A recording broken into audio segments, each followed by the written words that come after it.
yang dirahmati Allah.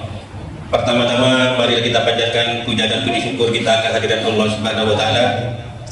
Karena pada hari ini kita masih diberikan kesempatan oleh Allah dan diberikan kesehatan sehingga bisa menghadiri sholat berjemaah di tempat yang insya Allah penuh barokah ini dalam keadaan sehat walafiat. Salatullah wa salamuhu, mudah-mudahan kita tetap dipajurkan kepada junjungan kita Nabi besar Muhammad sallallahu alaihi wasallam, karena beliau yang membawa kita dari alam kegelapan ke alam terang benderang ini. Para jemaah yang berbahagia, kami sebetulnya ini ibaratkan dalam dunia persilatan, kami mengeluarkan juru di hadapan merdeka.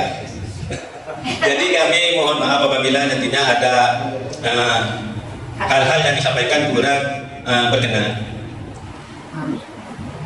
Kita tidak lupa mengucapkan terima kasih kepada Yang Mulia Bapak Ketua Pengadilan Agama Sampang yang telah memberikan jadwal untuk belajar kultum kepada seluruh pegawai Pengadilan Agama Sampang. Kali ini baru pertama kali, Pak. Nah, kita tidak terasa sudah memasuki 18 hari puasa. Mudah-mudahan oleh Allah kita diberikan kekuatan untuk menuntaskan ibadah puasa dalam tahun ini, dan mudah-mudahan juga oleh Allah kita dipertemukan pada bulan puasa tahun depan, meskipun insya Allah di tempat dan situasi yang berbeda.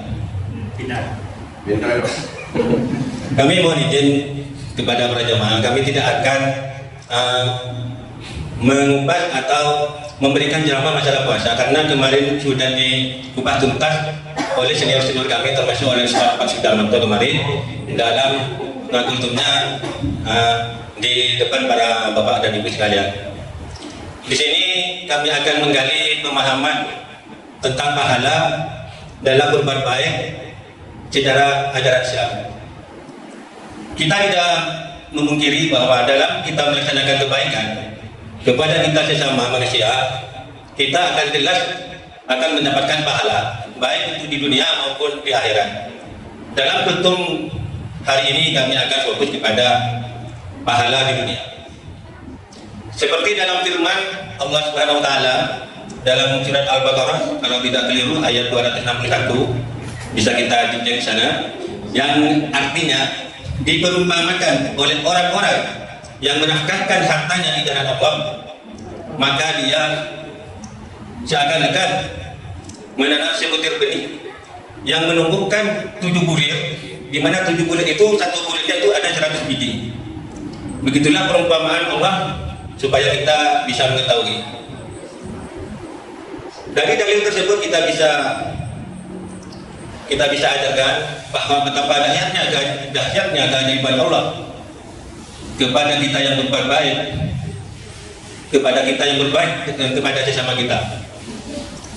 Misalnya kita melakukan atau bersedekah atau berbuat baik kepada sesama manusia, maka di situ kita akan mendapatkan satu benih kebaikan, dan kebaikan itu bisa menjadi 7 bulir, dan di sana itu dalam satu bulir itu terdapat 100 biji kebaikan. Bapak-bapak dan ibu-ibu jemaah yang berbahagia, untuk itu mari kita janganlah berbosan atau mari kita berlomba-lomba untuk melaksanakan kebaikan, baik itu melalui harta kita, melalui tutur kata kita, maupun perbuatan kita. Apalagi kebaikan kita menjadi inspirasi bagi orang-orang di sekeliling kita untuk berbuat baik. Dan mari kita renungkan sebetulnya apa tujuan dan maksud hidup kita ini. Kalau kita tidak melaksanakan kebaikan dan semata-mata untuk mencari ridha Allah supaya kita dapat bekal di akhir hayat kita. Karena Allah berfirman, kullu nafsin dha'iqatul maut, semua yang bernyawa pasti akan mati.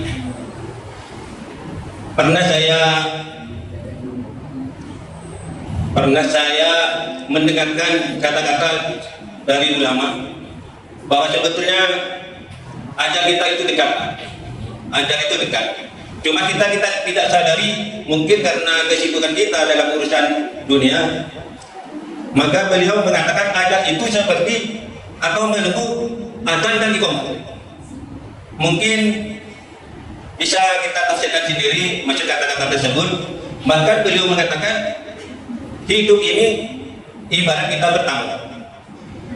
Semewah apapun hidayah yang kita suguhkan, maka kita akan pulang. Begitu juga kehidupan di dunia itu adalah semua titipan. Baik itu harta maupun orang-orang yang kita cintai, kita akan tinggalkan semua. Bahkan nyawa pun itu adalah titipan Allah. Sewaktu-waktu Allah berkenan untuk menginginkan, maka kita akan harus siap-siap untuk mengikhlaskan. Bapak-bapak dan ibu jemaah yang berbahagia,